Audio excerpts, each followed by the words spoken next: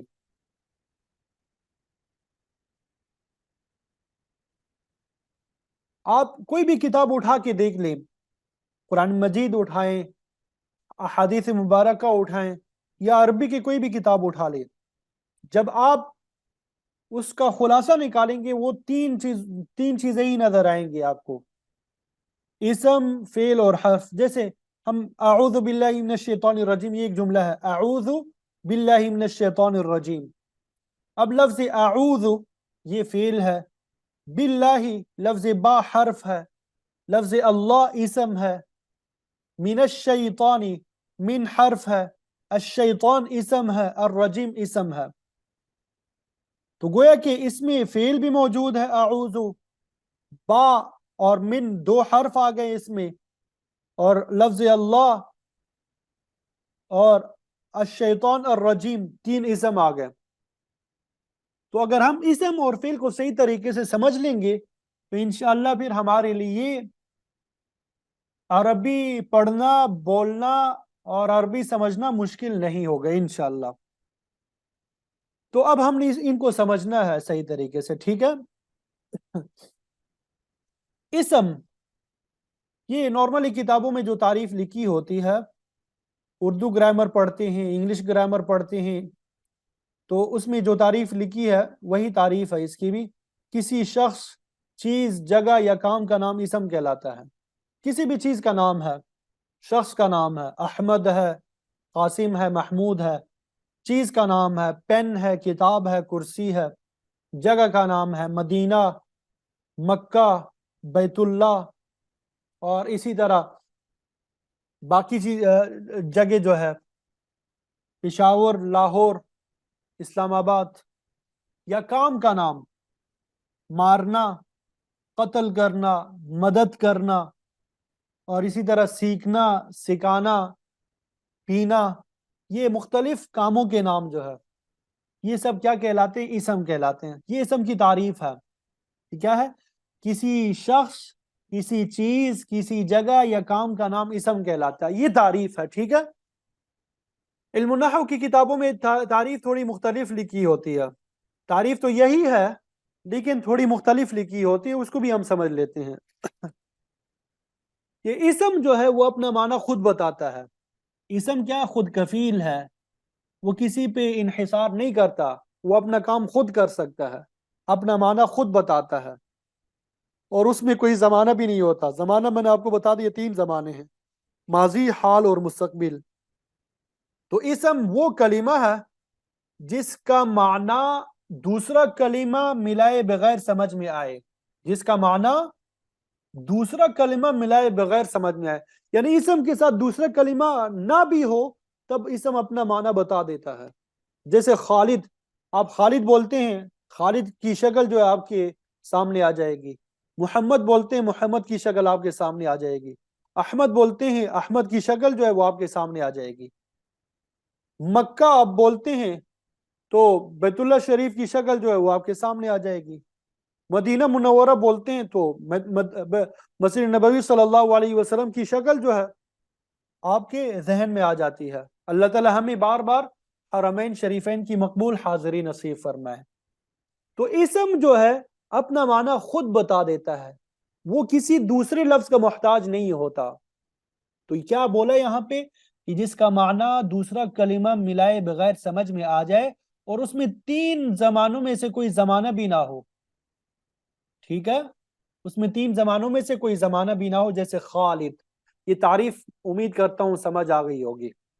اسی طرح فعل جو ہے، یہ فعل یہ بھی خود کفیل ہے۔ فعل کیا ہے؟ یہ بھی خود کفیل ہے، اپنا معنی خود بتا سکتا ہے، کسی کا محتاج نہیں ہوتا، ٹھیک ہے، اپنا معنی خود بتاتا ہے۔ البتہ اسم میں ہم نے پڑھا کہ وہ اپنا معنی خود بتاتا ہے، لیکن تین زمانوں میں سے کوئی زمانہ اس میں نہیں ہوتا، لیکن فعل میں تینوں زمانوں میں سے کوئی نہ کوئی زمانہ ہوتا ہے، یا تو ماضی ہوگا، یا حال ہوگا، یا مستقبل ہوگا۔ جیسے نصارہ، مدد کی اس نے، یعنی گزرے ہوئے زمانے میں اس نے مدد کی۔ ابھی ہم نے الفاظ پڑھے، کل تھو، میں نے کھایا۔ اب میں نے کب کھایا؟ صبح کھایا، کل کھایا۔ میں نے پیا، میں نے یاد کیا، میں نے سنا، یہ ماضی کی بات ہو رہی ہے، تو یہ فعل ہو گیا۔